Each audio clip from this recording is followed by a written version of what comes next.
Well, hi guys, welcome to this Money Control live stream. You're watching Opening Bell with me, Nandita Khemka. Tuesday morning, lots of positive cues, but of course, good news from the world of cricket. First of all, given the fact that India has managed to beat Australia in the T20 World Cup, and we are hoping that some of the positive sentiment rubs off on the Lal Street as well. But in the pre-open, it is likely, it's suggesting that we could see a muted open despite good cues coming in from the GIFT Nifty. But of course, lots lined up over the next half an hour. We'll be touching base with experts, getting all your stock related queries answered, and of course discussing all the stocks that will be in focus today. But of course, before we move any further, let's take a look at the top headlines at this hour. Nasdaq sees its worst day since April, led by a sell-off in tech stocks as investors rotate out of AI stocks. But Dow bucks the trend to gain over 0.5%. Meanwhile, Asian markets trade largely higher despite weakness on Wall Street. The GIFT Nifty indicates a positive start for the Indian market. However, in the pre-open session, we are seeing some bit of a negative start for the Indian market. Crude prices again with Brent moving above that $86 a barrel mark as tensions simmer between Lebanon and Israel. Meanwhile, gold gains on safe haven buying and a weaker dollar, while Bitcoin's correction continues as it tumbles below $60,000 to start the week. Over 96,000 crore worth of spectrum goes for auction today. The bidding is expected to be muted with earnest money deposited by telcos. Bids, in fact, could be significantly lower compared to the 2022 auction. And Team India outsmarted Australia to clinch a berth in the semi-finals of the T20 World Cup. Rohit Sharma, or Hitman's blistering 92, set up a 24-run victory over Australia, who are now left on the brink of elimination.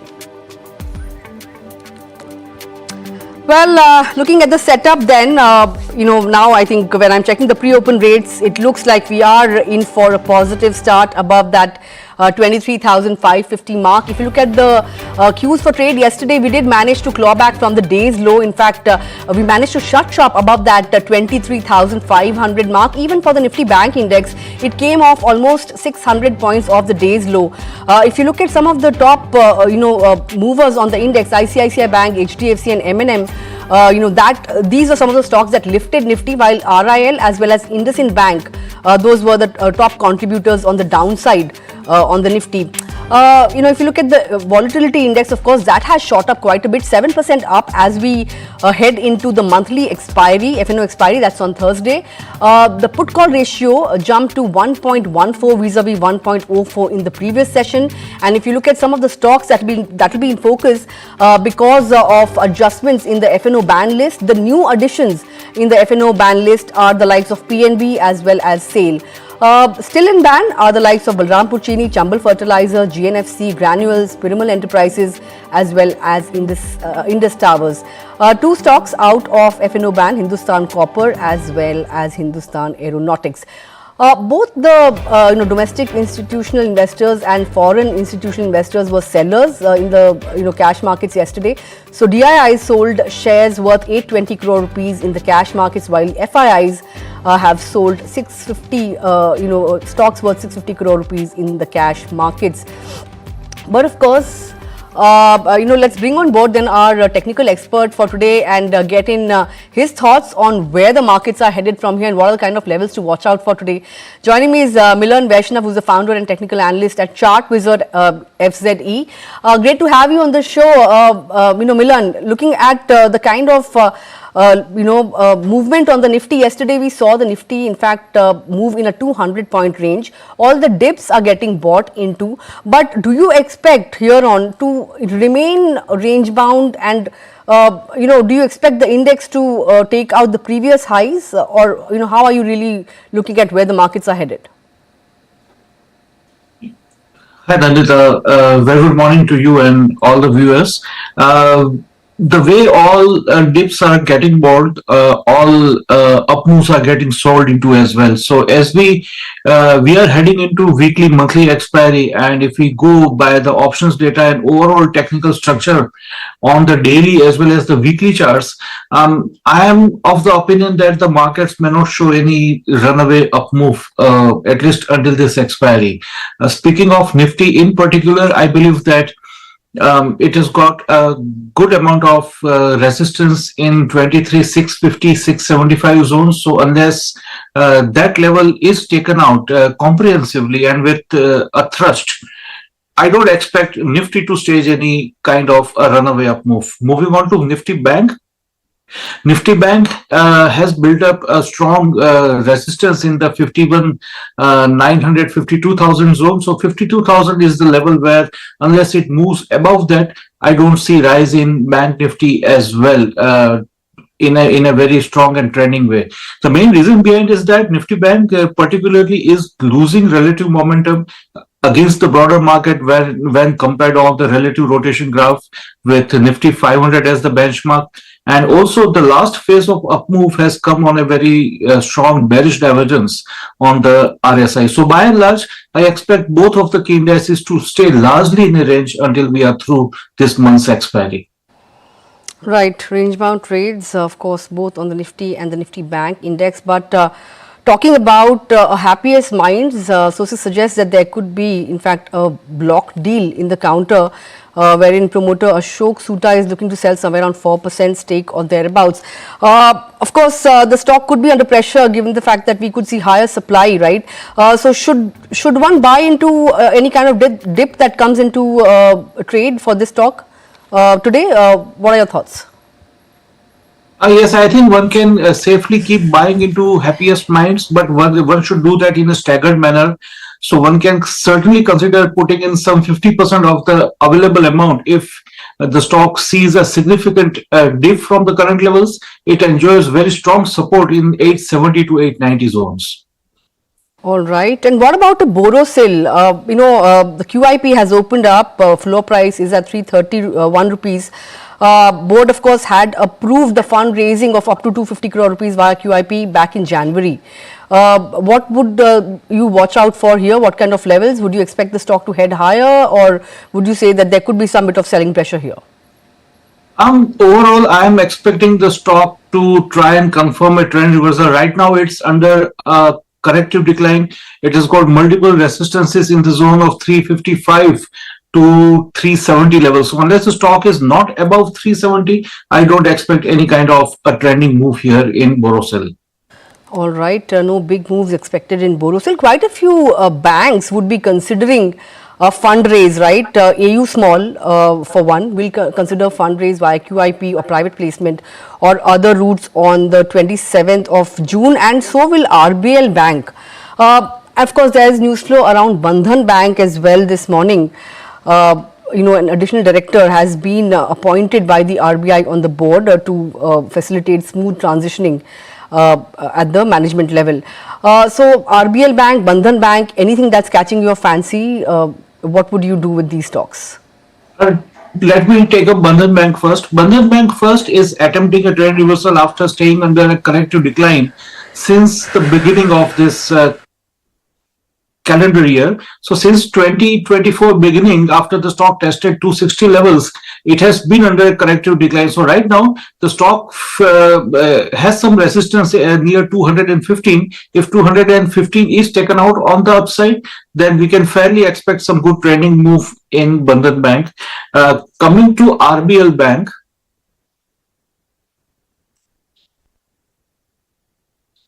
RBL Bank is showing some possibility of a renewed momentum coming up, but again it faces multiple resistance in the area of 266 to 268. So in case of RBL Bank as well, a move above 270 would be required for it to stage any trending up move. Until that happens, it may well consolidate in a sideways range. It has been testing a confluence area of support where all three key moving averages meet each other. They are in very close proximity to each other. So above 270, one can expect some moves in RBL Bank, otherwise not. All right, above 270, expect some moves on RBL Bank, but want to also get in your thoughts on a Craftsman Automation. The stock has picked up steam over the last 1 month. It has given a 13% kind of a return. This morning, of course, there's news flow. The company has signed an MOU with Sunbeam Lightweighting Solutions and Kedara Capital Fund. And the MOU is basically to acquire whole or part of business of Sunbeam in 1 or 2 tranches. Do you expect the momentum that we have seen on the stock over the last 1 month to continue here on? And if yes, should one ride this momentum? Yes, I feel that this momentum may get well extended higher, a bit higher. So the stock has got some 5 to 6% of upside still left if we go strictly by the technical chart. So fair enough. One can certainly ride the momentum, expect the levels of 5,200 on the stock. All right, that's the view on Craftsman. As we head into market open or the opening bell, I want to quickly get in your thoughts on what are the stocks that you are keeping on your radar or you're recommending for viewers for the next 1 or 2 weeks. I'm looking at a bit of a defensive setup once again, and I've got a pick from a banking space as well. So to begin with, I would be going in with Sun Pharma. One can buy Sun Pharma above 1495 and expect a target of 1570 on the stock while maintaining a stop loss at 1450. And the second one is from the private banking space. I expect ICICI Bank to see some renewed momentum. One can buy ICICI Bank above 1170, expect 1230 on the stock and keep a stop loss at 1140. All right, that's the view then, and there goes the opening bell as well. Positive start as was being expected, given the fact that the GIFT Nifty was indicating, a start in the green. So 23,586 is where we are at. We are making our way towards that 23,600 mark. A good rebound we saw yesterday from the day's low, and that's extending into today as well. Sensex as well, a good 180 points up. Mid cap index outperforming, 0.5% gains coming in there. The Nifty Bank index has also managed to open around that 51,800 mark, so 100-point uptick there as well. In terms of other sectors, let's take a look at what the Nifty auto pack is doing. Yesterday that was among the top gainers after some bit of selling pressure that we saw last week. Auto pack made a good comeback today as well. It's extending its gains 0.3% higher. Let's also take a look at the realty pack that has been on an upward trajectory. Realty should come up on your screen for next. Of course, it's opened up with a negative bias. Aside of that, metals that should come up next. Metal stocks fairly volatile over the last few sessions, but yeah, 0.5% uptick here as well. Pharma should be the other one that should come up on your screen because this space has been in news on the back of regulatory action by US FDA. 0.5% uptick here as well. Nifty Financial Services should also come up on your screen because it's the expiry for this particular index today, it being a Tuesday. 0.3% higher for this index as well. But let's take a look at the top movers on the index then. Divi's Lab, that's the top Nifty gainer today, and so is Cipla. So Pharma, is among the top gainers as we speak. Ultratech Cement, SBI, HDFC Bank, Tata Motors, Sun Pharma, Bharti Airtel. Remember 5G auctions also kick off today, so telecom will be one pack that will be in focus. Aside of that, what's doing well is Apollo Hospitals, Power Grid, Bharti Airtel, Bajaj Auto, L&T. So yes, all in all, the breadth is looking very positive. On the NSE, advance decline ratio is at almost 6:1 as we speak. So 1,733 advances to 305 declines. Let's see whether or not this trend sustains throughout the day or not. On the losing end, Asian Paints, Bajaj Finserv, SBI Life, HCL Tech, Hero Motor. So it's a mix of tech as well as some of the two-wheeler names.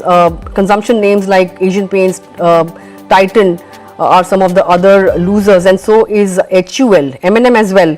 I think it was among the top gainers yesterday, and today we are seeing some bit of profit taking here. Tata Consumer, Britannia are some of the other names that are under pressure. But looking at the open, how would you really look at some of these pharma names? Cipla, Sun Pharma, any trade? Sun Pharma, as I just said, I'm looking at to buy at current levels above 1500. One can safely expect the levels of 1550 to 1570 on the stock.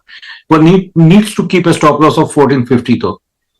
And what about HDFC Bank? It has been holding above that 1670 level. 1683 is where it's at. Do you expect 1700 kind of levels today itself?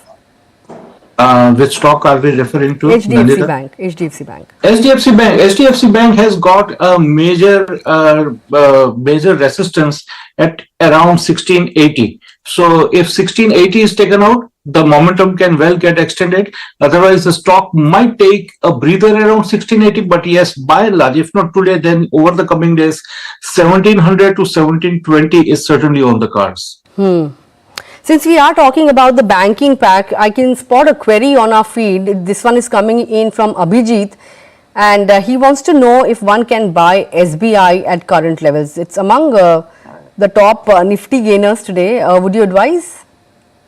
Not. I would not advise him to plunge into SBI right away.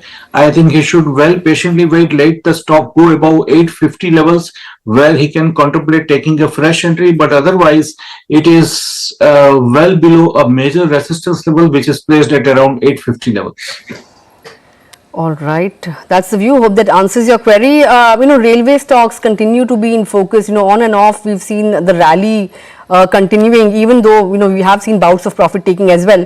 This morning, Aditya Reddy wants to know your thoughts on RailTel in particular. Should one enter? Are you finding the risk reward unattractive for some of these railway stocks because they have run up quite a bit? Not so for RailTel. In fact, RailTel has created a classical double top at around 490, 492 levels. So it might well take a breather. So what one can do is that one can take an exposure in a staggered manner. I can suggest buying 50% of the quantities now and see if the stock is moving past 512 levels. If it is going above 512, one can buy another 50% of the quantity. Otherwise, one can certainly enter, buy 50% of the quantity right now and wait if the stock consolidates. But yes, certainly it looks quite good on the charts over the short to medium term. All right, that's the view on RailTel. Hope that answers your query. I want to get in your thoughts on the Shalby Hospitals as well. It has terminated its franchisee agreement with Madhuman Orthopedic, and it has cited a breach of terms and conditions by the franchisee, but it sees no significant financial impact as a result of this. Shalby Hospitals, this stock hasn't really done much. Even today, it's fairly flat. What are your thoughts on this particular stock? Shalby, so to say, over the last 3 months, beginning April until now, the stock is under a very sideways consolidation, and it is right now seen resisting or trying to move past the 200 DMA, which is at 276. Going by this, one can enter Shalby, expect an up move until 300, 305. But for that, one will need to keep a very strict stop loss at around 266 levels. Just going through some of the queries that are trickling in. Ujjivan Small Finance, Abhishek Prakash particularly wants to know whether one should buy.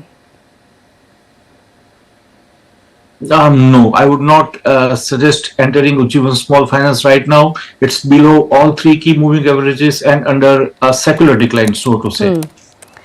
What about Idea Forge? I can spot a query on this particular stock as well. Abhishek Singh wants to know your thoughts on this stock, and he wants to know what could be a good entry point. In the last 1 month, we've seen a 20% uptick almost on the stock. Yes, Idea Forge has seen a good up move above 700 levels the moment it went past 700 levels. Right now, a corrected retracement, so it's saw the stock finding and rebounding from 200 DMA again. So one can enter the stock right now. This is a good entry point, but in any case, one will need to keep a very strict stop loss of 770 on the stock. Otherwise, if the move is getting expected, saying then the levels of 850, 860 cannot be ruled out. That's the view. Hope that answers your query. The next one is coming in from Rebati Das. Wants to know your thoughts on FACT. In fact, I think she wants to know more about the fertilizer stocks, but particularly for speaking about FACT, that stock was up somewhere around 10% yesterday. I beg your pardon, it was down 10%. Of course, last week we saw quite a bit of action on fertilizer stocks, but that seems to have fizzled out in the last two sessions.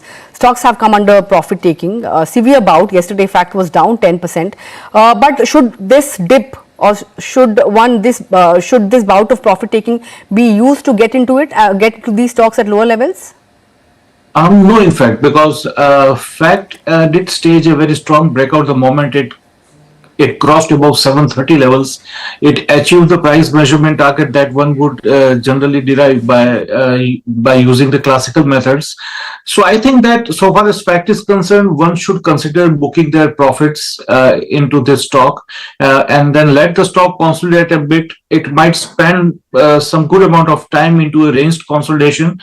In my opinion, one should book profits in fact and exit. All right, book profit in fact and exit, that's the view. But hold that thought, Milan. We'll come back and talk about specific stocks as well, other specific stocks as well. We've discussed quite a few, but we'll take up more. Let me also bring on board my other guest for today. Joining me is Nirav Karkera, who's the head of research at Fisdom, joining in. Great to have you on the show, Nirav. Are you happy with the outcome of last night's T20 match? Revenge has been exacted. Yeah, definitely. In fact, I'm waiting to see the celebrations continue into the markets today as well. It has had a positive rub-off effect as well. But let's also talk about some regulatory action that has been taken, right? It was a money control exclusive, of course, the fact that SEBI is investigating into Quant Mutual Fund on suspicions of front running. My question to you is, of course, it's currently at the investigative stage, but could there be a massive run on the fund if at all the fund or any of its individuals are found guilty of front running? And what should really long-term investors, including the ones who invested through SIP or STP route, do? Yeah, so even yesterday we also released a note from our research desk covering this entire episode. See, one thing that one must understand is that SEBI is highly and effectively committed to investor protection, and this is a part of the same broader agenda, right? So this is a part of a series of proactive checking and proactive surveillance that the regulator keeps doing, and which it rightly should do as well for the protection of investor interest. So like you rightly said, this entire episode is still at investigative stage. However, coming directly to your point, if anyone is found guilty of front running, what could the implications be? Of course, one can expect hefty penalization to happen as a part of the punitive action. But along with that, from an investor perspective, let's say even if there is what you would call a run on the fund and large redemptions that will come through, we expect the impact to be slightly minimal on the residual investors. And we say this on the basis of a couple of things, right? Number one, it has a diversified client base. Like our estimate is that it has over 70 lakh odd folios. We see that it has over 1200 crores worth of SIP book running in. This means that the asset base is spread across several clients, especially retail clients, which is characteristically known to be sticky, right? So we are not expecting a run on the fund to be led by a handful or clutch of large investors. That's one, from client initiated run. Second, from an asset base standpoint, and especially the small and mid cap funds have been in the limelight. There have been talks about them holding low float stocks, etc. So while that is there, one needs to also take into cognizance the fact that Quant Mutual Fund, especially in these two funds, have been holding a relatively sizable allocation towards cash itself, which will help them liquidate at a very fast pace. And in fact, on a comparable basis, it also holds a higher proportion of far more liquid large cap stocks. Even in their mid cap and small cap portfolios, they have very effectively used the buffer where they can deviate from mid cap and small cap allocations to hold on to much more high quality and high liquidity large cap stocks. So while of course in the event of a really massive run on the fund, it could be a problem, like it could be with any other fund. We believe that over here,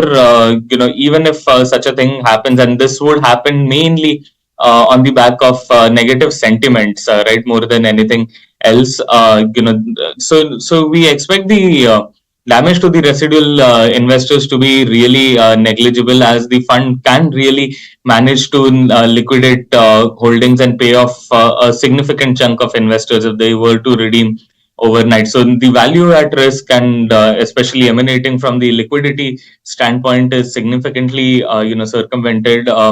We believe that since this is at investigative stage, Fisdom Research MF Ratings retains all of its ratings on each of the funds. However, with an outlook, with a watch outlook, which indicates that this is a developing situation, the surveillance has been increased, and the ratings will be sensitive to further developments. But as of now, we do not see any reason to move the ratings from where we are already holding it. For longer term investors, investing through an SIP or STP route can continue in doing so.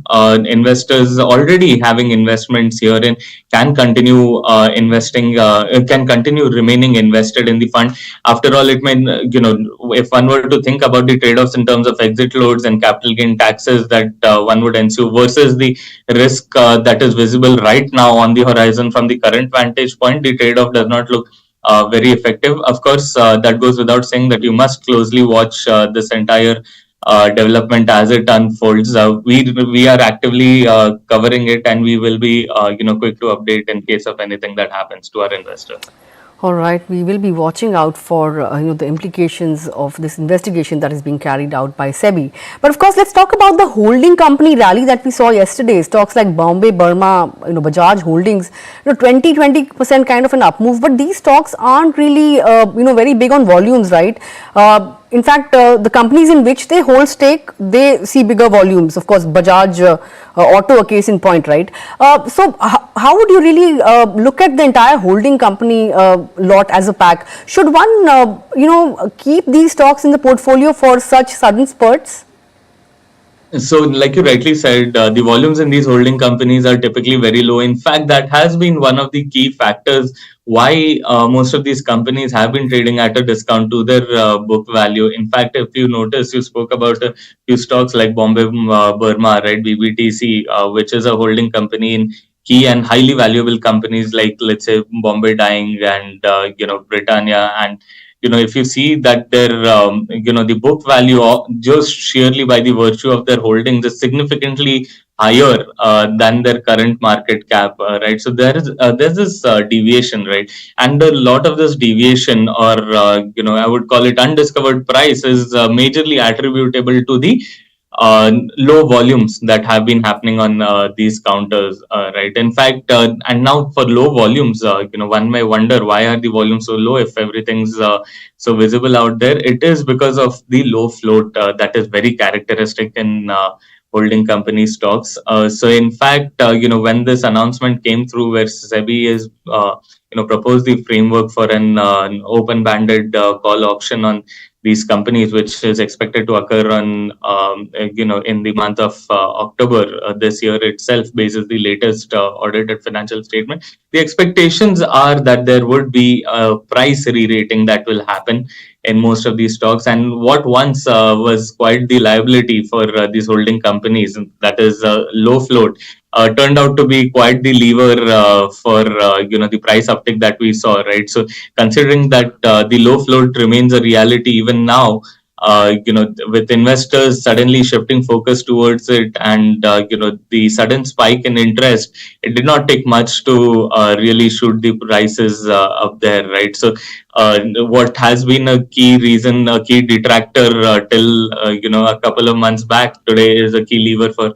such a growth. And it does make sense to hold some of these companies. Of course, I wouldn't make an umbrella or blanket statement saying that all holding companies must be held to play this tactically, because what really matters is the value of the underlyings that it's holding and the outlook of the underlying securities and the companies that it is holding, right? So on a very selective basis, I feel the time has come where you must seriously look at holding companies, as well as one thing is going to happen in most of the cases, is that the discount between the book value and the market value is going to narrow. It is almost a writing on the wall there. Right. Last question really, because of lack of time. Want to get in your thoughts on a TBO Tech. yesterday saw a very good rally. We've got a report from Goldman Sachs where they've initiated coverage with a buy rating, and they see levels of somewhere around 1970 as their 12-month target. There was, kind of a lot of interest around the IPO. The stock has also moved quite a bit from its issue price, right? What are your thoughts? Is there a case for investment here?